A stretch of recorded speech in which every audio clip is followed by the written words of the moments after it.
Chapter 28. Joe. Joey? My mom is knocking on my door.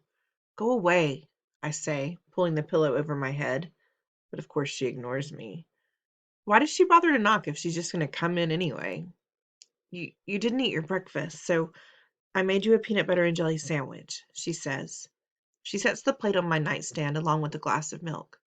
I'm not hungry, I say from under the pillow.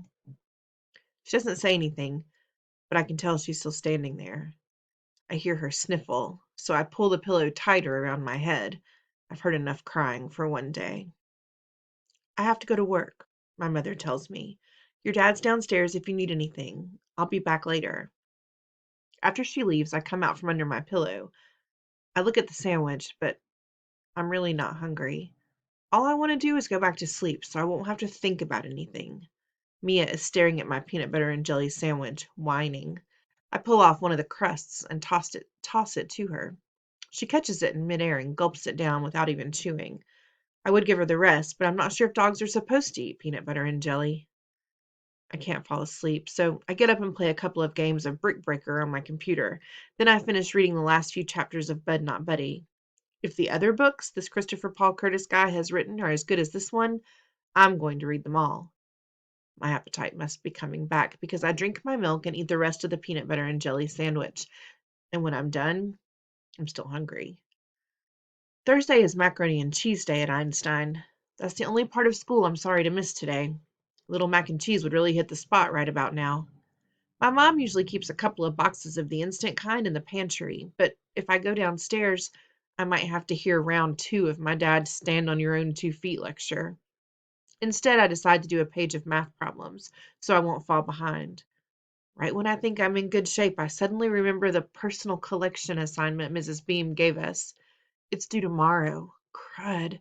Mrs. Beam had reminded us about it yesterday, and this time I managed to write it down, which is lucky because it turns out that it isn't a personal collection she wants. It's a personal reflection.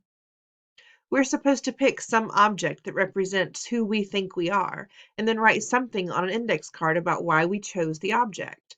This is exactly the kind of touchy-feely stuff I can't stand. What am I supposed to do? Bring in a pair of my earplugs and write, I have APD on the card? I hear a sound in the hall, and when I turn around, I see a white envelope slide under my door. It has my name written on it, on the front in capital letters, Joe. I'm not sure I even want to open it, but my curiosity wins out. Dear Joe, I'm not the best with words, but that doesn't mean I don't know how to say I'm sorry when I'm wrong. You said that boy Dylan never lets you forget who you are, but it's not his job to remind you. It's mine.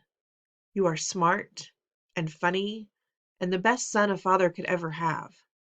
There is more to you than meets the eye, Joseph James Sylvester, and don't you ever forget that. Love, Dad. P.S. Interleague Phillies Sox series this weekend. Want to watch it with me? I read it 3 times. It's the first letter my father has ever written to me, and it takes a while for the words to sink in.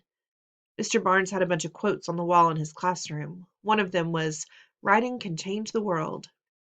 I think I finally understand what it means.